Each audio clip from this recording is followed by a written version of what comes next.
दोस्तों ये एमआई का बोर्ड हम लोग रिपेयर करेंगे और ये हमारे पास एक पार्सल आया है गुजरात से। ठीक है,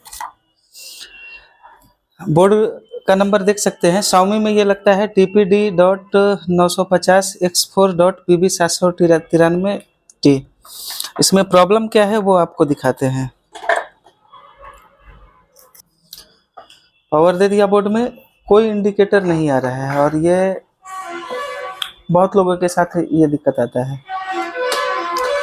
तो हम लोग सबसे पहले तो डायग्नोस करेंगे, देखेंगे कि इसके पावर सप्लाई से आउटपुट मिल भी रहा है या नहीं।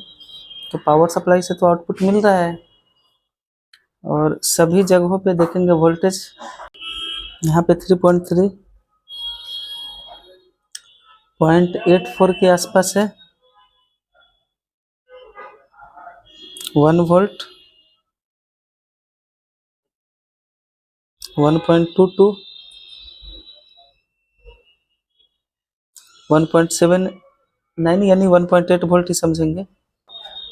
यहाँ देखिए, यहाँ के बक कन्वर्टर पे कितना है, ये 3.3। तो ऑलमोस्ट वोल्टेज तो ठीक ठाक लग रहे हैं। अच्छा, यहाँ पे एक बच रहा है, ये 5 वोल्ट के लिए है। ठीक है, तो सप्लाई तो ठीक ठाक लग रहा है। 0.83 ये कोर वोल्ट है, थोड़ा सा पॉइंट में कम लग रहा है। 1 वोल्ट भी ठीक है, ये 3.3 भी ठीक है। ये क्या था कि वोल्टेज जो है ये 1.2 के आसपास बन रहा है। थोड़ा सा डाउट होता है इस वोल्टेज पे, क्योंकि 1 वोल्ट के आसपास ये दोनों जगहों पे भी बन रहा था और यहाँ पे भी बन रहा है। तो मोस्टली इस तरह के बोर्ड में क्या होता है कि कोर वोल्टेज 2 जगह बनता है, बट इसमें 3 जगह दिख रहा है। तो इसको कंफर्म करने के लिए हमने क्या किया है कि बोर्ड को उल्टा रखा है पलट के, और यहाँ पर देखिए कि 1.2 वोल्ट DDR लिखा हुआ है ना, और ये वही 1.22 है। इसका मतलब कि ये वोल्टेज परफेक्ट है। और ये DDR4 2 भी 5 करके है, तो 2.8 भी यहाँ पे बन रहा है। इस तरह का जो वोल्टेज होता है वो कोई छोटा 5 पिन के रेगुलेटर से बनता है। इधर दिख नहीं रहा है, हेडसिंक हटाने पे दिखेगा। तो यहाँ से भी, पीछे से भी हम लोग वोल्टेज का अंदाजा ले सकते हैं। 3.3 स्टैंड बाई, ये भी ओके है, ये भी ओके है। तो वोल्टेज का तो इशू नहीं लग रहा है इसमें। अब एक बार शॉर्टिंग चेक करेंगे और उसके बाद हीट सिंक को निकालेंगे। ठीक है, तो अब दोस्तों शॉर्टिंग चेक करते हैं। यहाँ पे शॉर्टिंग नहीं दिख रहा है इस सप्लाई के पॉइंट पे। यहाँ पे देखिए 13 ओम के साथ है, तो अभी इसको इतना सीरियस लेके नहीं चलेंगे। यहाँ पे 36 ओम है, इस जगह पे नहीं है। ये 3.3 का पॉइंट था, यहाँ पे नहीं है। ये 1.2 का पॉइंट था, यहाँ नहीं है। और ये 1.8 पे भी नहीं है। तो नेक्स्ट आगे क्या करेंगे हम लोग, यहाँ पे जो हीट सिंक है इसको निकालते हैं। ठीक है, निकाल के फिर आपको दिखाते हैं आगे क्या चेक करना है हमने। और इसमें एमलॉजिक का 950X4 प्रोसेसर लगा हुआ है, बहुत छोटा सा प्रोसेसर है ये। ठीक है, और यहीं बगल में eMMC लगा हुआ है। तो क्या करेंगे, इसमें eMMC को निकालेंगे।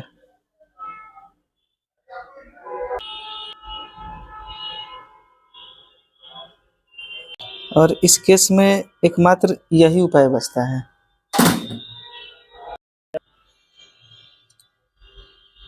eMMC को क्लीन करके रिवॉल्व कर लेंगे। के बाद रिवॉल्व कर लिया है, और रिवॉल्व करने के बाद इसको प्रोग्राम करेंगे।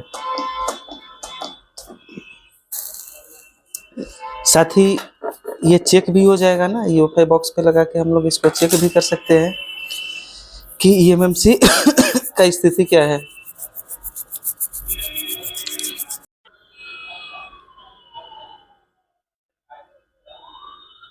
रिवॉल्व करने के बाद अब इसको यूएफआई बॉक्स में लगाएंगे।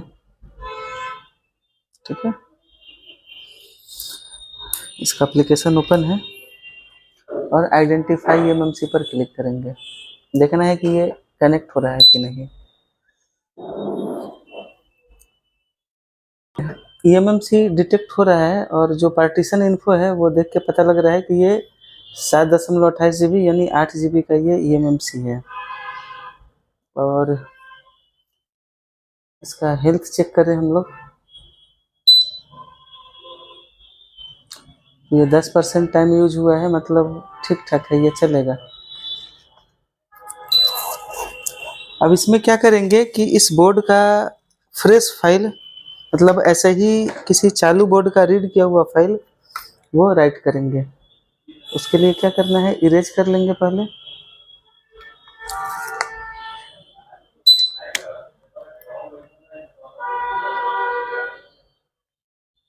ठीक है, इरेज करने के बाद वापस से आइडेंटिफाई करना है।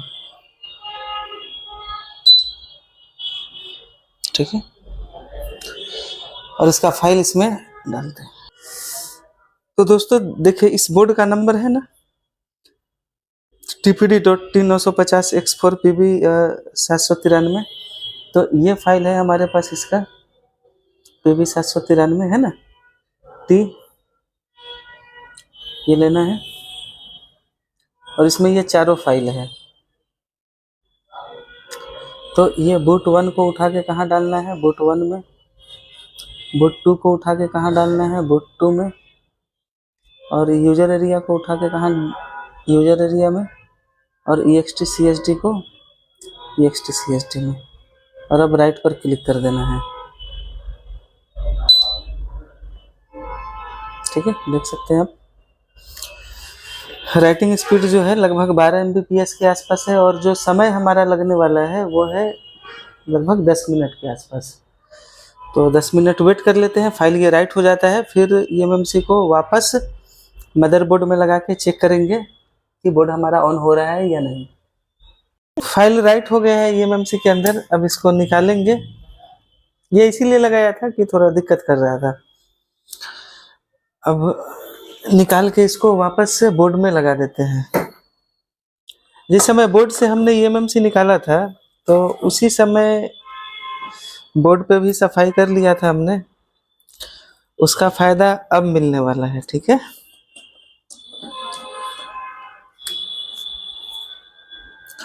टेस्ट थोड़ा सा हार्ड हो जाता है तो इसलिए थोड़ा गर्म करके इसको साफ कर लेते हैं। ठीक है,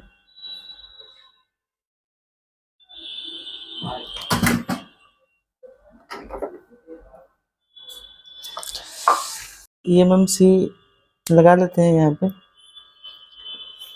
हाथ में लग, लोग चेक करेंगे कि बोर्ड में कुछ परिवर्तन हुआ कि नहीं।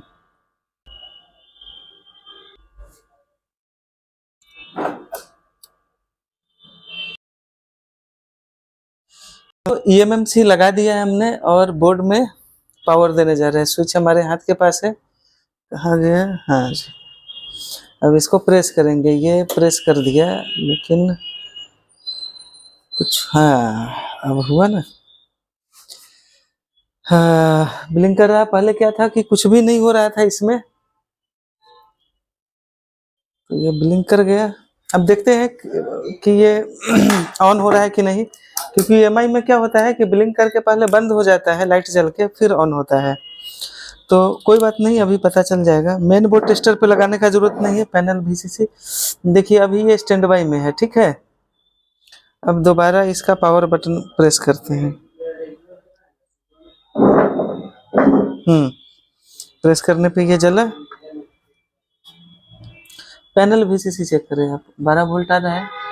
इसका अर्थ ये हुआ कि बोर्ड ऑन हो गया। और भी ज़्यादा तसल्ली के लिए आपको दिखा दे, पेयर पे वोल्टेज चेक कर लेते हैं एक बार, है ना 1.72, एक पे ज़्यादा एक पे कम मिलता है। तो पेयर पे वोल्टेज बराबर मिल रहा है, तो आप समझ सकते हैं कि डिस्प्ले भी आ गया होगा इसमें। तो इस तरह से ये बोर्ड रिपेयर होता है। जो टेक्नीशियन EMMC का काम नहीं करते हैं, स्मार्ट बोर्ड में दिक्कत आता है, वो क्या करते हैं, सीधा इस बोर्ड को रिप्लेस कर देते हैं, या तो सेम बोर्ड लगाते हैं या नया बोर्ड लगाते हैं। तो अगर आपको भी इन सब बोर्ड के रिपेयरिंग में दिक्कत आता है तो हमारा क्लास जरूर ज्वाइन करें। Thank you.